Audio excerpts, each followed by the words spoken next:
ነገ ቀኑ አጭር ነው የሚል መልእክታቸው ዛሬ መነጋገር ይሆናል። ዶክተር ሮዳስ የታዲያስ አዲስ የዘውትር ተባባሪ ስለሆኑ ደወል አድርገንላችኋል። እንደምናመሹ ዶክተር ሮዳስ። ሄሎ ሄሎ ዶክተር። አቤት። እንደምናመሹ። እግዚአብሔር ይመስገን። ሰላም ነው? ይመስገነው። ሰይፉ እንደምን አለ? አለን ይመስገን አምላክ አለን። ያው እንግዲህ አንዳንድ ነገሮች ሲኖሩ ከበፊትም ጀምሮ እንደዋወላለን። ዛሬም ስለ ነገው ቀን መረጃ ማጋራቱትን ተከትለው እስኪ ቢብራራልንና ነገ ቀኑ አጠር ይላል ነው ያሉት፣ ወይም ደግሞ የሰጡትን ያጋሩትን መረጃ እስኪ ትንሽ ይንገሩን መጀመሪያ። ጥሩ። በአመት 4 ቀናት ለየት ያሉ ቀናት አሉ። ሁለቱ ቀናት ቀኑ 12 ሌሊቱ 12 የሚሆንባቸው መስከረም 12 እና መጋቢት 12 ላይ የሚውሉ ዕለታት ናቸው። በሁለቱም ንፍቀ ክበብ ቀኑ 12 ሌሊቱ 12 ይሆናል። ሌላው የአመቱ አጭር ቀን የሚባለው ታህሳስ 12 ሲሆን የአመቱ ረጅም ቀን ደግሞ ወደ ሰኔ 14 ይሄዳልና ነገ እንግዲህ ታህሳስ 12 ሲሆን ያው በጎርጎሮሳውያኑ ደግሞ ዲሴምበር 21 ወይም አንዳንዴ 22 አንዳንዴ 23 ይሆናል። በዚህ ዕለት እንግዲህ ፀሐይ ጎዳና ይባላል፣ ኤክሊፕቲክ የሚባል አለ። በሰማያዊ ሉል ላይ ወደ ደቡብ አቅጣጫ መጓዟን የምታቆምበት ዕለት ነው። በፈረንጆቹ ያው ዊንተር ሶልስቲስ ይባላል። በሰሜን ንፍቀ ክበብ ላሉ ክረምት ይጀምራል። ኦፊሻሊ ክረምት ይገባል። በእኛ ግን ያው በጋ ነው እንደሚታወቀው። ልክ ነገ ማለት ነው በሰሜናዊ ንፍቀ ክበብ ሌሊቱ ረዘም ብሎ የቀኑ ርዝማኔ ደግሞ ከ12 ሰዓት በታች የሚሆንበት ነው። በተለይ ደግሞ በነገው ዕለት ከአርክቲክ መስመር ጀምሮ ወደ ሰሜን ያለው ክፍል ቢያንስ ለአንድ ቀን ሙሉ ፀሐይ አትወጣም። 24 ሰዓት ሙሉ ጨለማ ነው እንደማለት ነው። በዛ እንዲሁም ፀሐይ ያው በደቡብ ምስራቅ ወጥታ በደቡብ ምዕራብ ትጠልቃለች። እኛ ግን ኢኩዌተር ላይ በመሆናችን ብዙም ይሄ ነገር ላያስታውቀን ቢችልም በተለይ እንደ አውሮፓ ባሉት ሀገራት ከቀኑ 9 ሰዓት ጀምሮ ያው ጨለማ ድቅድቅ ጨለማ የሚሆንበት ነው። ለዚህ ነው ብዙ ጊዜ ሰዓት ያስተካክላሉ። በእኛም ያው የገና ጀንበር በመባል ይታወቃል። በተለምዶ የገና ጀንበር የሚሉት አባቶቻችን ያው ቀኑ አጭር ነው ለማለት ነው። እንዲህ ሲባል እንደ አውሮፓውያኑ በእኛ ጋር በጊዜ ይጨልማል ማለት ሳይሆን ፀሐይ የምትገባበትና የምትወጣበት ከዛሬው ዕለት ወይም ከነገ ወዲያው ዕለት በደቂቃዎች የቀደመና ያጠረ ይሆናል ለማለት ነው። ይህ ጉዳይ ምናልባት ሃይማኖታዊ ትርጓሜ ይኖረው ይሆን? በሃይማኖታዊ ትርጓሜ ያው በሃይማኖታዊ ትርጓሜ ሳይሆን በኢትዮጵያ እውቀትና ፍልስፍና ብዬ ብነሳ በ182 ቀን አንዴ ነው ይሄ ነገር የሚከናወነው፣ ሁልጊዜ በየአመቱ ማለት ነው። የኢትዮጵያን ፊደል በዛ ነው የተዋቀረው። 182 ማለት የአመቱ ግማሽ ቀን ማለት ነው። አንድ አመትን ለ7 ዕለታት ብናካፍል 52 ደርሶ የሚቀረው ማለት ነው። ሳምንታት አሉ፣ 182 ቀናት ናቸው እና ፊደላችን ለምሳሌ ወደ ጎን 7 ወደ ታች 26 ነው። ስናበዛው 182 ይሰጣልና የአመቱ ግማሽ ቀን ወይም የአመቱ አጭር ቀንን፣ የአመቱ ረጅም ቀንን፣ የአመቱ እኩል ቀናትን ያማከለ ነው። ሌላው ደግሞ ነገ በኢትዮጵያ ኦርቶዶክስ ተዋሕዶ ቤተክርስቲያን ደግሞ አስተምህሮ ርሆተ ሰማይም የሚባል ይታሰባል። ሰማይ የሚከፈትበት ማለት ጸሎት የሚያደርግበት እንደማለት ነው እና በዛ ደረጃ ብናየውም ቀናቱ ተገጣጥሟል። 2013 ላይ ይመስለኛል ደግሞ ልክ በጥቅምት 12 ላይ ጁፒተርና ሳተርን በፖይንት ዋን ኮንጃንክሽን ከብዙ አመታት በኋላም የተገጣጠሙበት ነው እና ኛውን ጊዜ በሶልስቲስ ጊዜ ቀኑ አጭር በሚሆንበት ወይም ቀኑ ረጅም በሚሆንበት ጊዜና እኩል በሚሆኑበት ጊዜ የተለያዩ ሰማያዊ ክስተቶች ይከሰታሉ። የተለያዩ ግጥጥሞች አሉ። እነዛን ያው መተንተን ማብራራት ይቻላል። እንደዚህ አይነት ነገሮች ሲያጋጥሙ እኛ በተለየ የምናስተውለው ነገር ይኖራል። አንዳንዴ እርስዎም አስቀድመው የሚተነብዩት ሲሆንም ያየናቸው ነገሮች አሉ ከዚህ ቀደም። በነገ ዕለት እኛ ምናልባት በተለየ የምናስተውለው ነገር ምን ሊሆን ይችላል?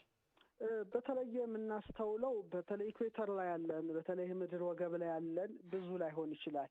በተለይ ግን ከኛ ይልቅ ወደ ደቡብ ንፍቀ ክበብ ፀሐይ ስላጋደለች በተለይ ከአርክቲክ መስመር ጀምሮ ወደ ሰሜን ያለው ክፍል ቢያንስ ለአንድ ቀን ፀሐይ አትወጣምና ብንችል ኖሮ እዛ ሄደን የ24 ሰዓት ጨለማን ኤክስፒሪየንስ ማድረግ እንችላለን።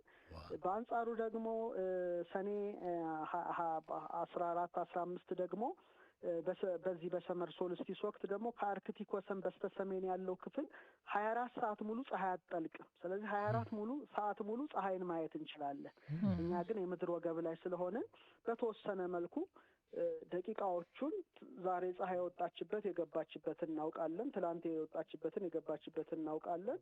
ነገም እንደዛው እናውቃለንና ግን በደቂቃዎች ያጠረ ይሆናል። እዛ ግን በጣም ለ24 ሰዓት ጨለማ ለ24 ሰዓት ብርሃን ይሆናልና ይሄ ደግሞ ሄደን አይተን ደግሞ ተፈጥሮን ማጣጣም ያው የኛ ድርሻ ነው። ሃይማኖታዊ ላይ ምናልባት ተጨማሪ ጥያቄ ለመጠየቅ ዶክተር፣ ያው ምናልባት ቅድም እንዳልኩት ርሆተ ሰማይ የሚባሉ በአመት 7 ቀናት አሉ። ይሄ ደግሞ እንደ ሃይማኖት ስለጠየቅሽን ነው። እነዚህ ቀናት ከጳጉሜን 2-3 ጀምረው የሚቆጠሩ 7 ዕለታት አሉ። የተለያየ ቀናት ነው የሚሉት። አሁን የነገው ለምሳሌ በኢትዮጵያ ኦርቶዶክስ ተዋሕዶ ቤተክርስቲያን የተለያዩ ጸሎታት በገዳማት ይደረሳሉ። በዚህ ሰማይ ይከፈታል በሚልበት ሰዓት ጸሎት ያደርጋል የሚል ትምህርት ስላለ በጣም ብዙ የዳዊት መዝሙራት፣ ሌሎችም ጸሎቶች ይጸለያሉ። ይሄ ደግሞ ሰማይ እንደ መስኮት አለው ማለት ሳይሆን ምስጢር የሚገለጥበት፣ ራእይ የሚመጣበት፣ መንፈሳዊ መልእክቶችን መንፈሳውያን መላእክት ለሰው ልጅ የሚያስተላልፉባቸው ዕለታት፣ የተመረጡ ዕለታት ከሚባሉትም አንዱ ነውና በዚህ ደረጃ ከሰመር ሶልስቲስ ጋራ ወይም ከዊንተር ሶልስቲስ ጋራ አዋህደን አሰናስለን ልናየው ልንተረጉመው እንችል ይሆናል። ግን የአመቱ አጭር ቀን የአመቱ ረጅም ቀን ወይም የገና ጀንበር ሲባል ያው ጀንበር ማለት ጋን ሲባል ሰምተናል። በር ብርሃን ማለት ነው። ገናና ብርሃን ማለት ነውና ገናናዋ ብርሃን ፀሐያችን በደቂቃዎች ለሌሎቹ ደግሞ እንደምናየው ለ24 ሰዓት ጨልማ ለኛ ደግሞ በደቂቃዎች የምትወጣበት የምትገባበት ቀነሰ እንደማለት ነው። በዚህ ደረጃ ሁላችንም የገና ጀንበር ነው እያል ገበሬው ጭምር ይሄን ነገር ያነሰዋል። ስለዚህ አሁን ብዙ ጊዜ በውጩም ዓለም በአንዳንድ ጊዜያት ቶሎ አይመሽም ነገር። አሁን አሜሪካን እንደዚህ አይነት ነገር ያጋጥማቸዋል። እስከ ምሽቱ 3 ሰዓት 4 ሰዓት ድረስ የማይጨልምበት ጊዜ አለ። እንደዚህ ደግሞ በጣም የሚያጥርበትም ጊዜ አለ። አሁን የነገው ስንት ሰዓት ላይ ይጨልማል ሊባል ይችላል? አጭር ነው ሲባል እስከ ስንት ሰዓት ነው ብርሃን የምናየው? አጭር ነው ቢባል ለእኛ መዓልቱ ሰዓት አሁን በዚህ በኢትዮጵያው የዘመን ቀመር ፍልስፍናና እውቀት ሌሊቱ 24 ሰዓት ስለሆነ ሌሊቱ 13 ቀኑ ደግሞ 11 ይባላል። እንደ ነገ ግን ካየነው 12 ሰዓት ከ34 አካባቢ ያው ፀሐይ ትወጣለች። 12 ሰዓት ከ34 ማለት ያው 25 ጉዳይ ነው፣ ግን 34 ላይ ነው የምትወጣው። ልክ 12 ከ10 ላይ ደግሞ በምዕራብ አድማስ ትጠልቃለች ማለት ነው፣ ከምሽቱ ማለት ነው። ስለዚህ የቀኑ ሰዓት በአማካይ 11 ሰዓት ከ36 ደቂቃ እንደማለት ነው። ሌሊቱ ግን 12 ሰዓት ከ24 ኦልሞስት 13 ሰዓት እንደማለት ነው። ይሄ ደግሞ ወደ ቅድም እንዳልከው አውሮፓ ምናምን ደግሞ ብንሄድ ያው 9 ሰዓት ላይ ጨልሟል ኦልሞስት። እኛ ጋር እንደውም ኢኩዌተር ስለሆነ ነው እንደዚህ ሆነው እንጂ ሌላው ዓለም 9 ሰዓት ጨልሟል። በአንጻሩ ደግሞ የሰኔ ጀንበር ሲባል በጣም ከአንግሏ ከፍ ብላ የምታበራበት ስለሆነ ፀሐይ አይመሽም። በተለይ ሰይፉ ታውቃለህ፣ በሰሜን አሜሪካን በተለያዩ አውሮፓ ሀገራት ሰመራቸው ወይም በጋቸው ላይ፣ እኛ ላይ ክረምት ነው የሚሆነው፣ እነሱ በጋ ላይ እስከ ሌሊቱ ወይም እስከ ምሽቱ 5 ሰዓት ድረስ ትቆያለህ። እንዴት ነው አይመሽም እንዴ ብለህ ሰዓትን ስታይ ሚድናይት ኦልሞስት ሆኗል። እኛ ጋር ግን ቢሆንም እስከ 1 ሰዓት አካባቢ ብርሃኑ አለ ኢኩዌተር ላይ በመሆናችን። ሌላው ዓለም በደንብ ነው ኤክስፒሪየንስ የሚያደርገው። እኛ ግን 6 ከ10 ላይ ወይም በፒኤም ወይም 12 ከ10 ፒኤም ላይ ያው ፀሐያችን እንትን ትላለች።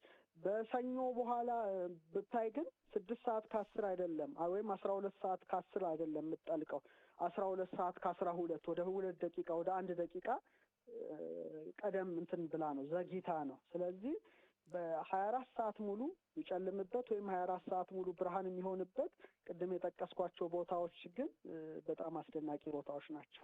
ስለዚህ የኛ ጠዋት ላይ ዘግየት ብሎ ነው ብርሃን የሚኖረው የነገው ማለት ነው። ምሽት ላይም እንደዛው የደቂቃዎች ልዩነት ምንም እንትን አይልም። በስፋት የሚስተዋል አይደለም እኛ ጋር ዛሬ ከጠለቀችበት ወይም ከነገ ወዲያ ከምትጠልቅበት ከምትወጣበት በደቂቃዎች ግን ልዩነት አላት እና አጭሩ ቀን የተባለው ለዛ ነው። አጭር ከልብ እናመሰግናለን ዶክተር ሮዳስ። ወደፊትም እንዲሁ አዳዲስ ነገሮች ሲኖሩ እንደዋወላለን። ስለነበረን ቆይታ አመስግነናል። መልካም ምሽት ብለናል። ለሁላችንም መልካም ሰላም እደሩ።